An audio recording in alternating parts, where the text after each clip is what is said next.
Diego Giacomini es licenciado en Economía y profesor de la Universidad de Belgrano y la Universidad de Buenos Aires. Fue nominado por Carlos Malatón, quien lo definió como un jacobino francés. Es un fiel defensor del anarcocapitalismo, detesta a los políticos y su principal enemigo es el Estado. ¿Sabés cómo la gente va a estar mejor? Con menos políticos.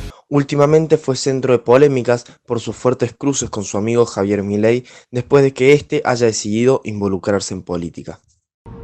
Bueno, después de que Maslatón lo nominara, estamos acá yendo a entrevistar a Diego Giacomini. Vamos a ver cómo sale. Está bien el cuello, ¿no? Perfecto. ¿Está tranquilo? Sí. Puede ser, si querés, sin corbata y sin camisa. No, a propósito me pongo la corbata.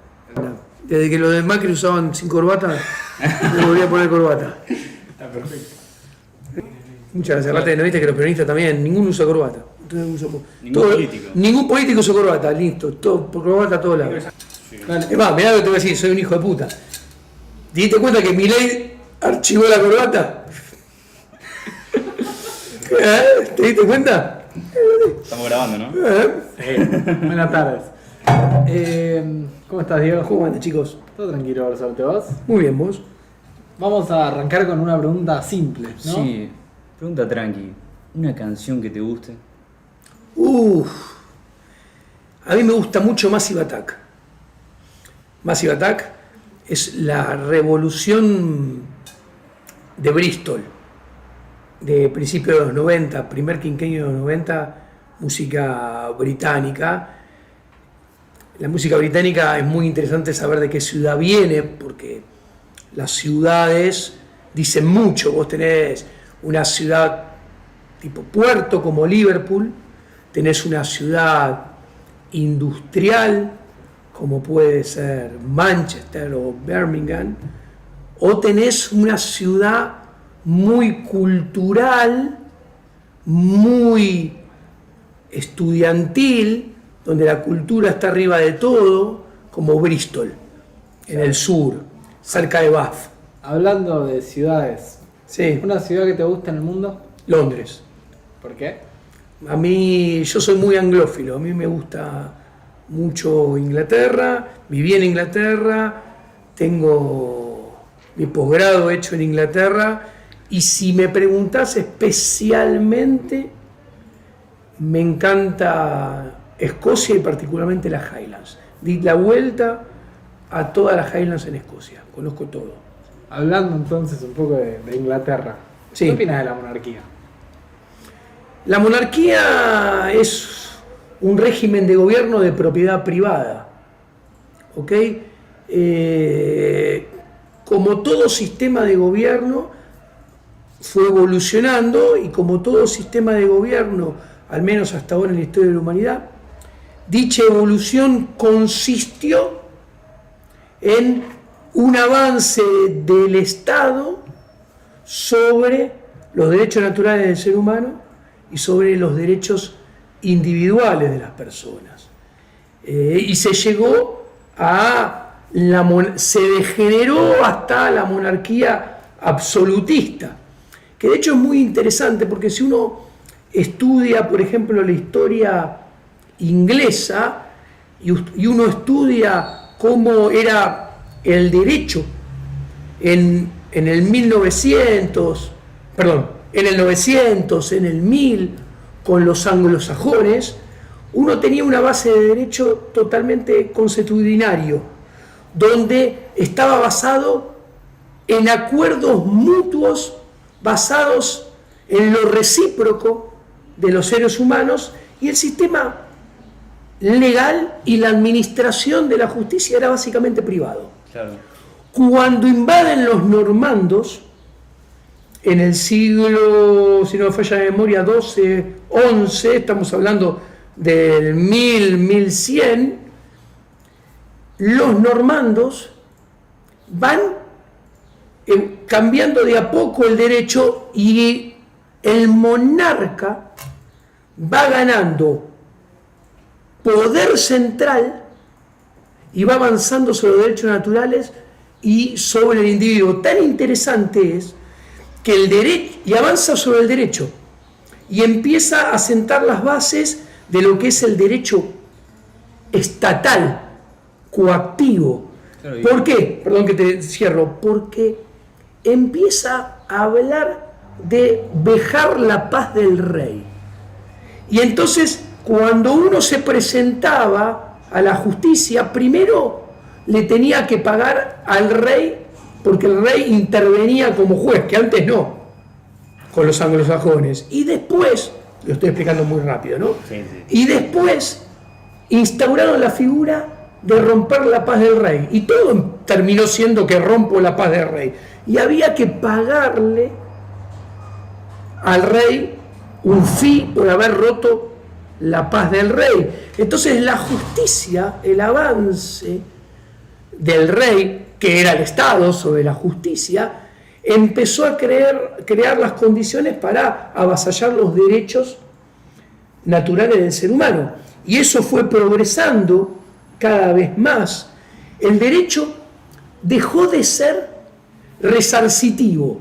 O sea, en el derecho privado, yo te robaba a vos, la justicia era básicamente privada, teníamos todos intereses para actuar entre nosotros.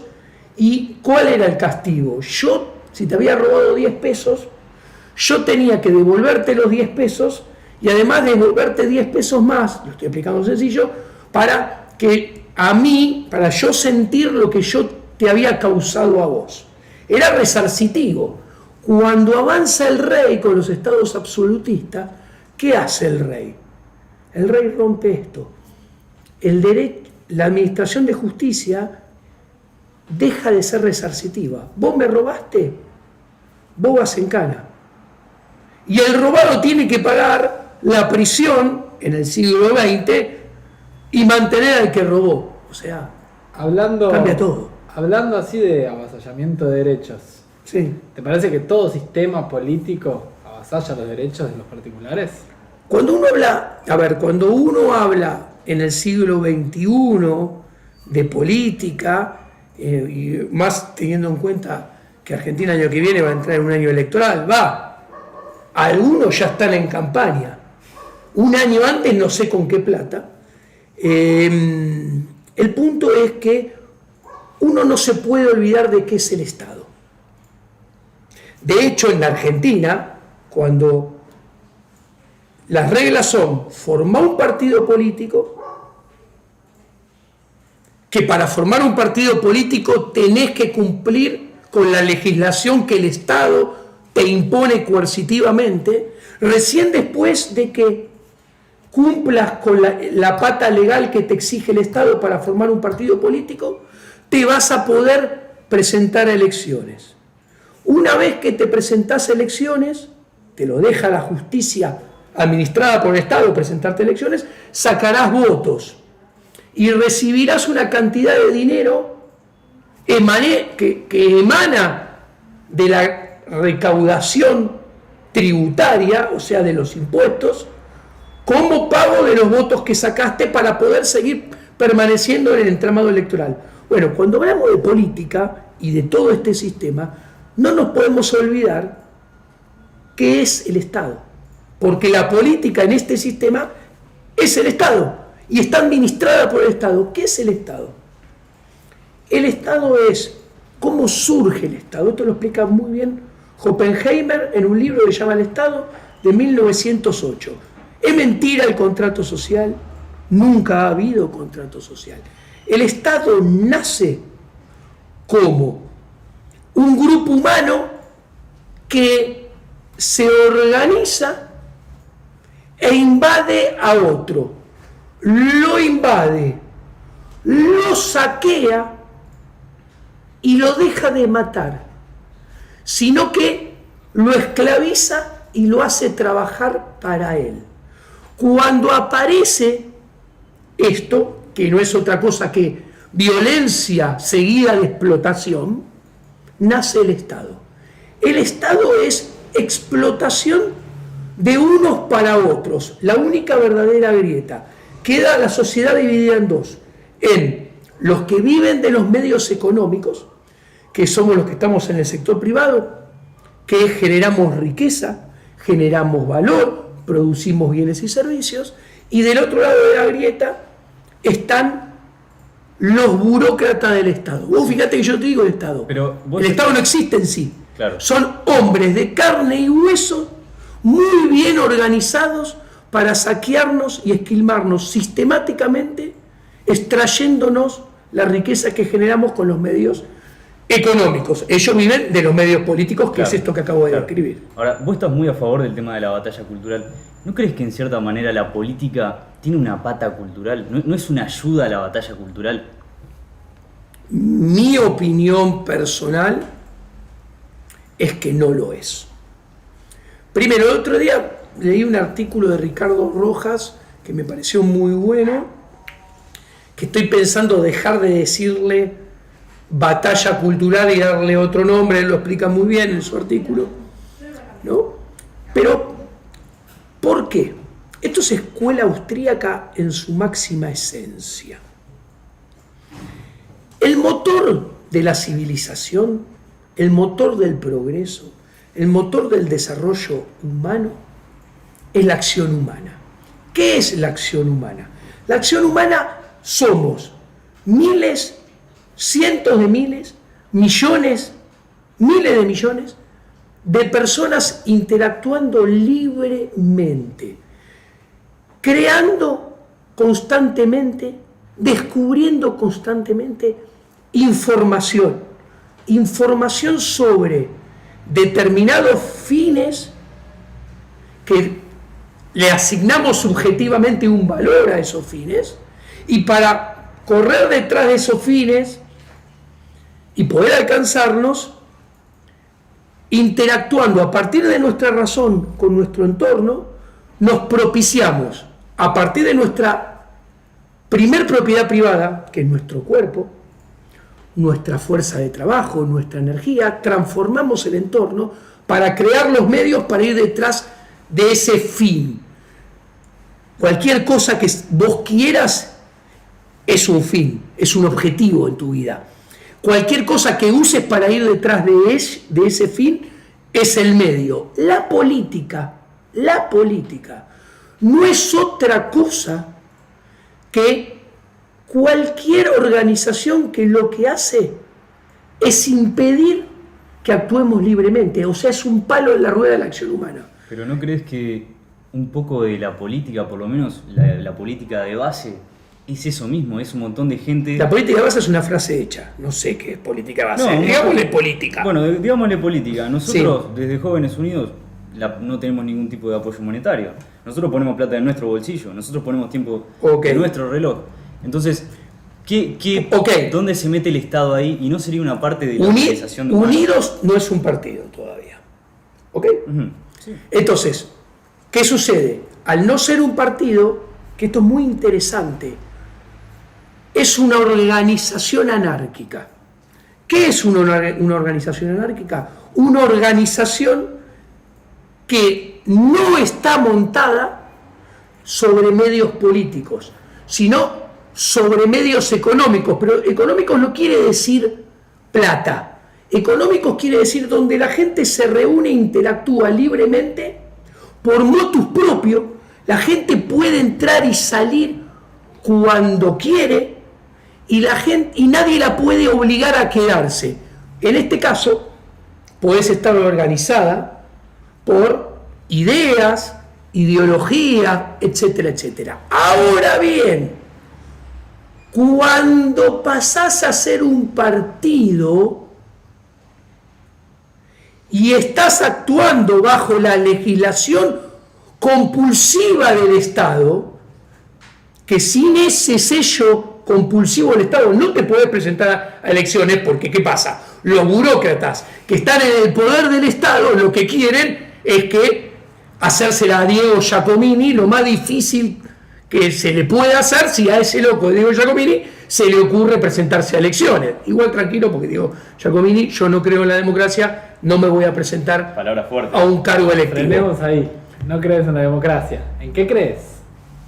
Yo en el anarcocapitalismo. Yo creo en el anarquismo de mercado, que es el único anarquismo viable, posible, y que es más, es el estadio de evolución superior del ser humano. Borges creía en esto hace 60 años. A vos, Diego Giacomini, te dan mañana la posibilidad de reiniciar el país como quieras. Sí. ¿Qué haces? Yo te cuento, te voy a contar antes de responderte.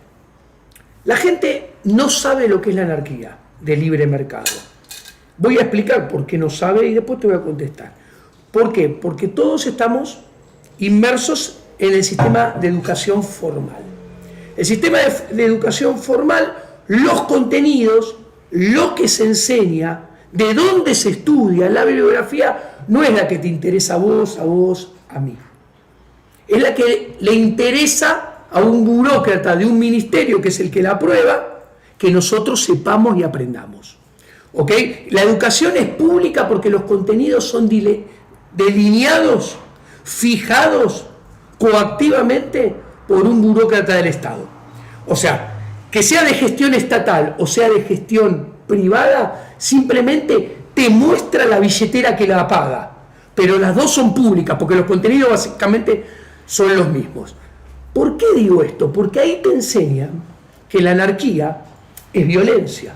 Te enseñan que la anarquía es desorden. Te enseñan que en la anarquía no hay gobierno. Es toda una gran mentira. En la anarquía hay orden. En la anarquía hay paz. En la anarquía puede haber gobierno.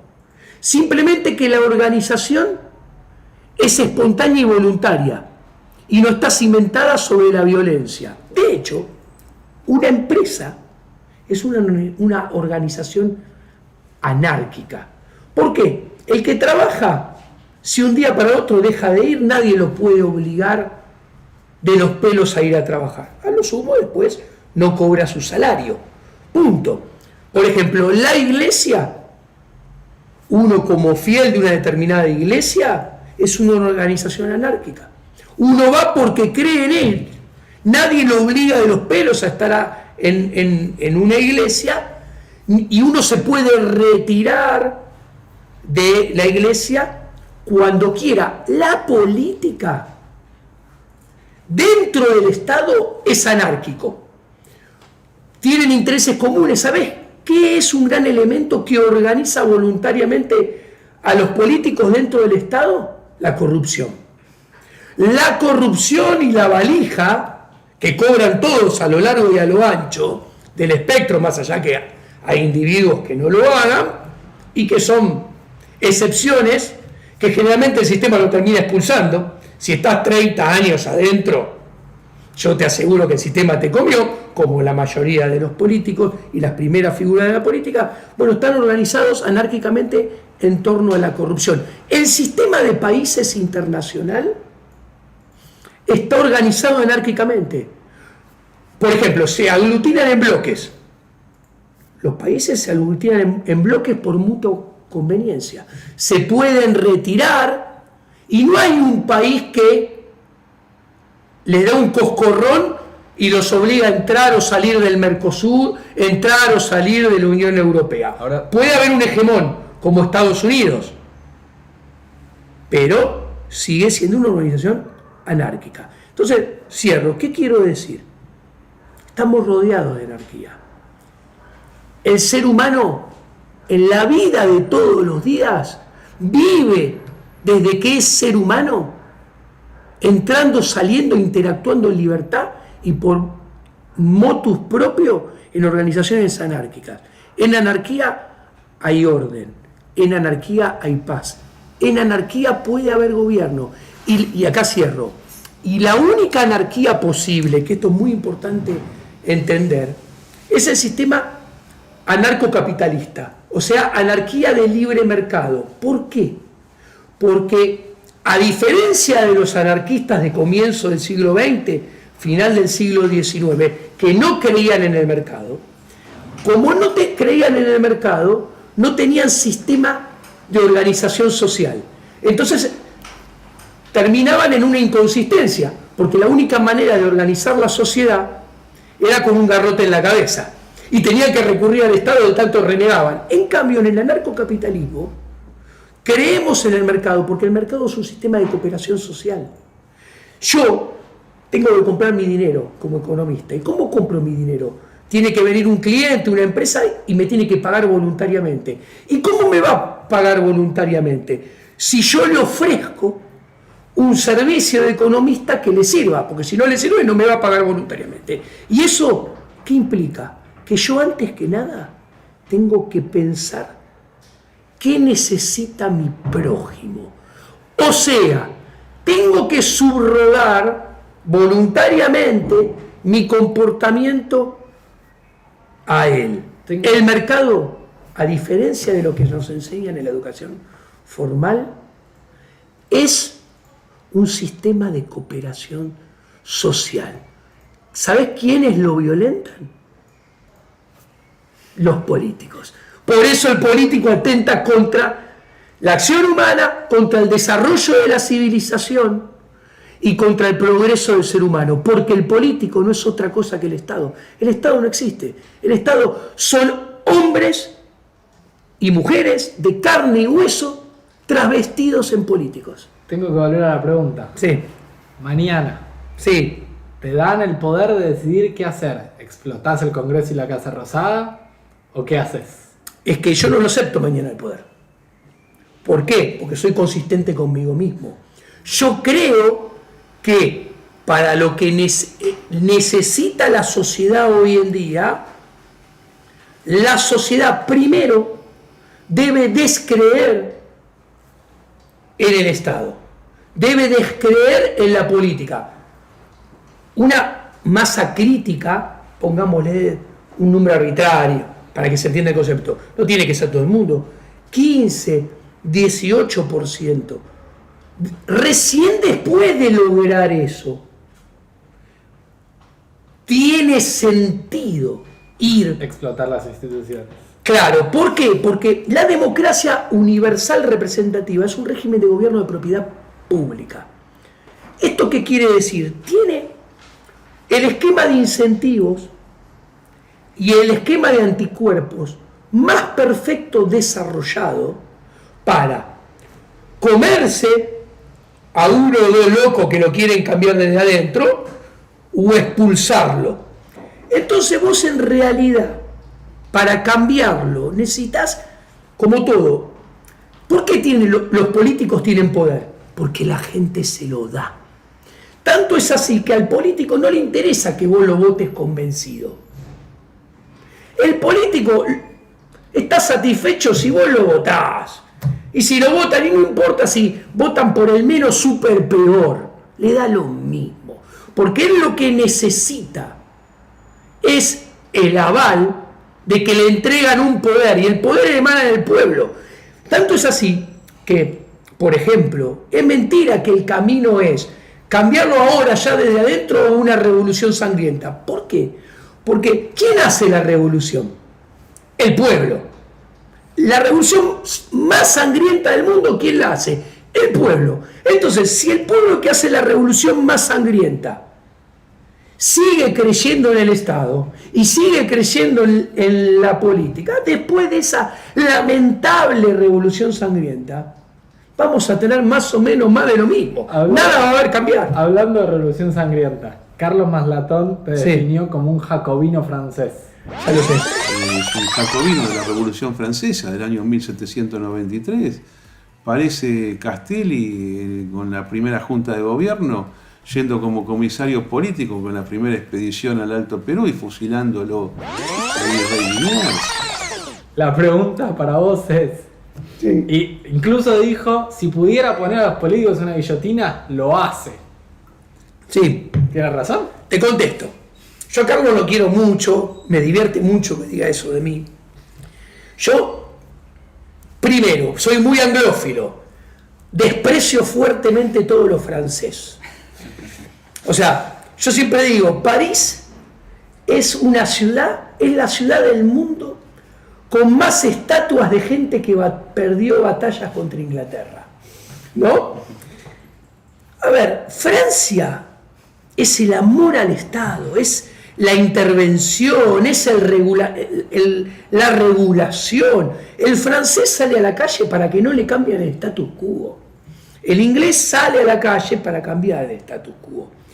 Tanto es así, y esto a modo jocoso lo digo en respuesta a Carlos, es que mira qué superiores desde el punto de vista intelectualmente son los británicos.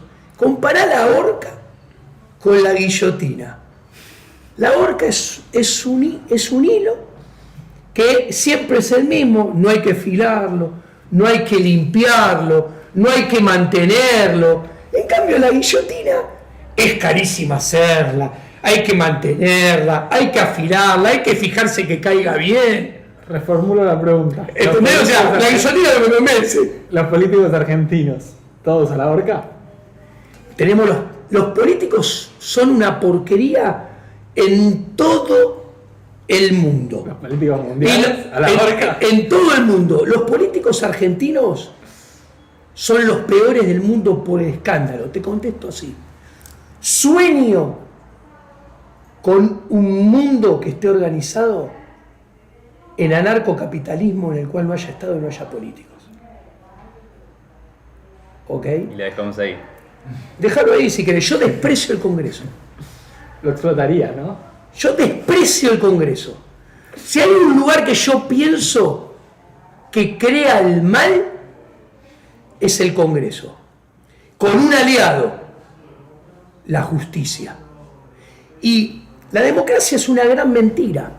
Es una gran mentira con un marketing que es fabuloso. A vos te dicen, escuchá, vos si querés podés ser gobierno. Lo único que tenés que hacer es jugar con nuestras reglas.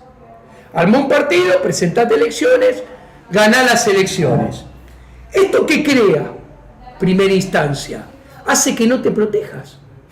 Porque dice, uy, yo puedo ser parte de ellos. Primera gran mentira, porque hay un montón de trabas para que no seas parte de ellos.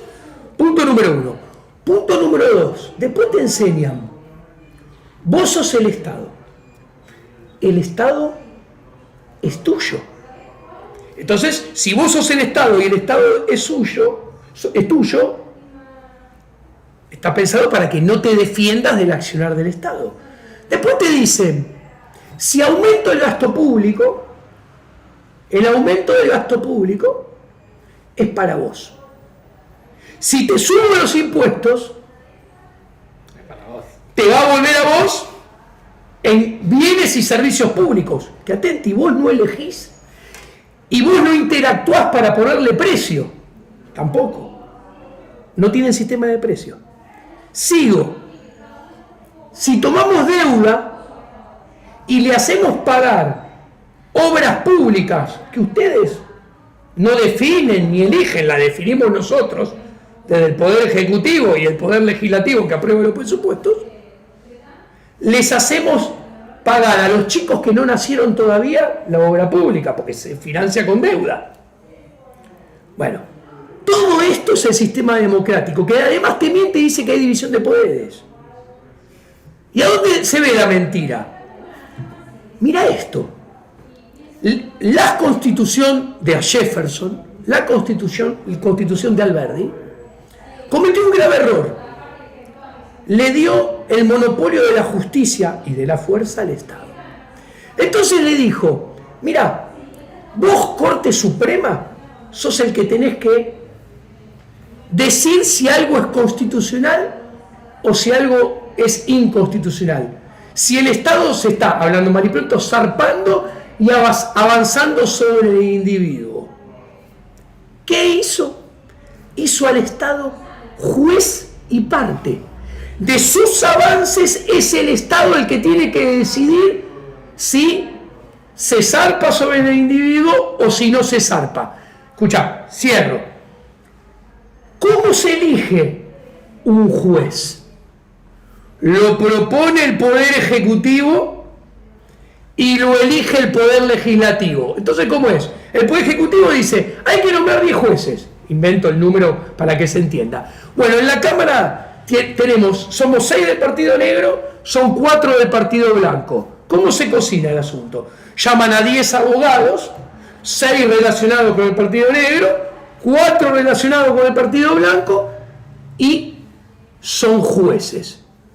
A ver, esto que te lo demuestra la praxeología que es así. Racionalmente te das cuenta que es así. Y solamente te negás a creer que es así porque en la educación pública formal te dijeron, no, mirá que los frenos y contrapesos de Montesquieu. Te cuento, propiedad privada, Constitución de Alberdi. Mirá que con la Constitución de Alberdi ultraliberal estamos al borde de ser Venezuela, lo cual demuestra que no sirvió para un carajo. Ahora, ok, te cuento. Plan Bonex de diciembre del 89. Vejación a la propiedad privada. ¿Dónde está la Corte Suprema que dijo que fue inconstitucional? En ningún lado. 2002. Especificación asimétrica. Presidente Duhalde. El que depositó dólares recibirá dólares. El que depositó pesos recibirá pesos. ¿Dónde están los dólares? Especificación 1.40 más ERTO más. ¿Dónde está la Corte Suprema que diciendo que era inconstitucional? Vejación de la propiedad privada. Tótem de los liberales y que supuestamente la Constitución de Alberdi y los jueces emanentes que emanan de la Constitución de Alberdi deberían defender. No termina. Adolfo Paz Quesada, amigo mío, abogado liberal, puso un recurso en primera instancia contra el cepo. El cepo es inconstitucional a todas luces. Es una medida del Poder Ejecutivo que entramado con el Banco Central y el aval haciéndose el sota de los legisladores. Bueno, no te deja hacer con tu plata lo que vos querés. Ganó en primera instancia Adolfo Paz Quesada. Primera instancia dijo es inconstitucional. Apeló el Estado. Los políticos apelaron. Segunda instancia. Ganó también Adolfo Paz Quesada, cepo inconstitucional. Los políticos, hombres de carne y hueso, organizados para saquearnos sistemáticamente del Estado, apelaron a la Corte Suprema. La Corte Suprema, esos facinerosos están todos durmiendo, no dijeron nada, ni van a decir nunca nada. Con el cepo de Cristina Fernández de Kirchner, este es 10 veces más fuerte. No tenemos noticia. Tenés un desprecio claro hacia todo funcionario público y toda la clase política en general. Muy fuerte. ¿Cuándo empezó? ¿Cuándo fue la primera vez que dijiste odio la política? A ver, ustedes son más jóvenes que yo. Lo explicaba el otro día. El conocimiento genera una evolución. ¿Qué quiero decir con esto? Y a mayor conocimiento, mayor evolución. O sea, cuanto más lean, más estudien, más indaguen en bibliografía que no están en las bibliotecas comunes de las facultades, cuanto más lean a Rothbard, cuanto más lean a Hermann Hoppe, para citar dos ejemplos, más lean a Mises, a Hayek, ustedes van a adquirir mayor caudal de conocimiento que es disruptivo con el sistema en el cual vivimos. Y ese conocimiento va a generar una evolución, que no es otra cosa que un cambio en el tiempo. Y ustedes van a ir formándose, porque ir formándose no es otra cosa que ir cambiando, ir progresando, ir desarrollándose. ¿Cuándo empezó? No lo tengo exacto, lo que tengo en claro que es resultado de esta evolución. Vamos a ir cerrando para un par de preguntas últimas. Primero vamos a hacer un breve ping pong. Sí, dale. La idea es responder con una palabra, 2 a lo sumo. Sí. Vamos a ir nombrando gente o cosas y vos vas contestando. Empecemos simple. Alberto Fernández. Un mamarracho. Ladrón. Mauricio Macri. Un mentiroso, otro mamarracho, otro ladrón. Le agregué mentiroso, porque la gente esperaba algo de él y no cumplió. Cristina Fernández de Kirchner. La jefa de la banda, más estafadora de la historia de Argentina. Máximo Kirchner. No existe. Lázaro Báez. Un lugarteniente de la jefa de la banda y su marido, que son Néstor Kirchner es el padre de toda esta decadencia, no confundirse. José Luis Espert. Un inmoral candidato devorado. Javier Milei. Un amigo al cual adoro, quiero mucho, y se está equivocando feo y me produce dolor. Pero tiene su derecho a hacer todo lo que él quiera. Así como yo, todo lo que vean que yo le diga, ya se lo dije en público. Lo quiero enormemente y nada. Horacio Rodríguez Larreta. Un socialista de aquellos. Agustín Echevarne. Agustín Echevarne, un conocido, no es amigo mío, con el cual me llevo bien y dialogo. Unidos.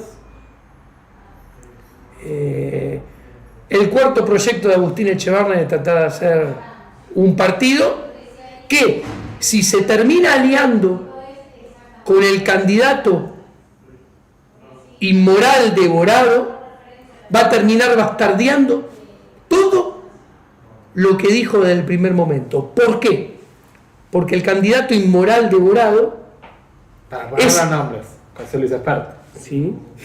Es un caudillo al estilo de la etapa de la primera mitad del siglo XIX de Argentina. Él le encanta hacer el culto a su imagen, el culto a su personalismo, y en pos del culto de su imagen y personalismo y sus intereses es capaz de traicionar a todo el que se le ponga adelante, avasallando cualquier institución. Entonces Agustín, que quería hacer un partido basado en instituciones, si se llega a aliar con él, va a hacer que esa institucionalidad que todavía no empezó, nunca va a empezar. Espert es Rosas, lo que usted dice.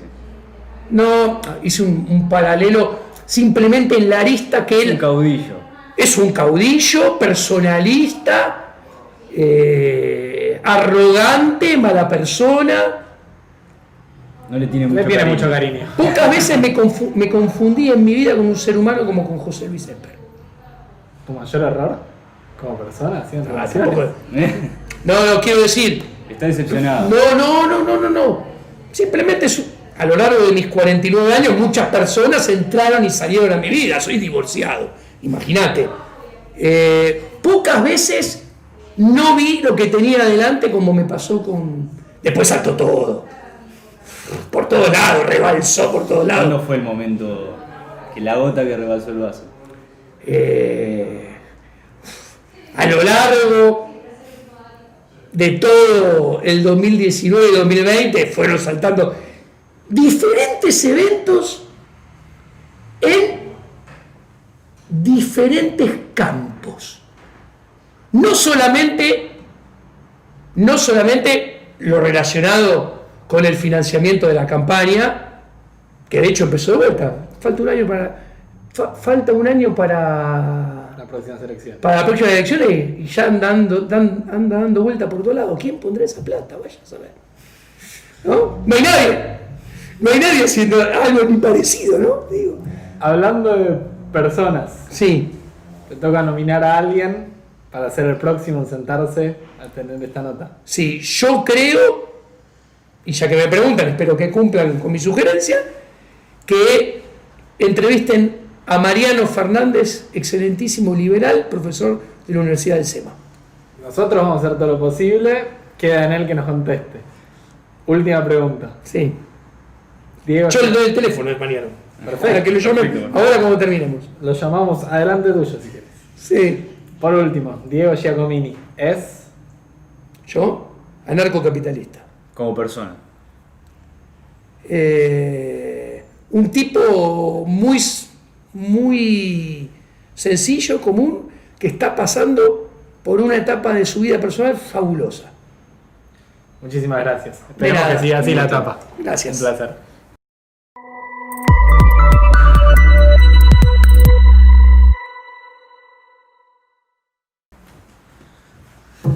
Muchas gracias. Un placer, chicos. placer. Gracias. Gracias. Un gusto.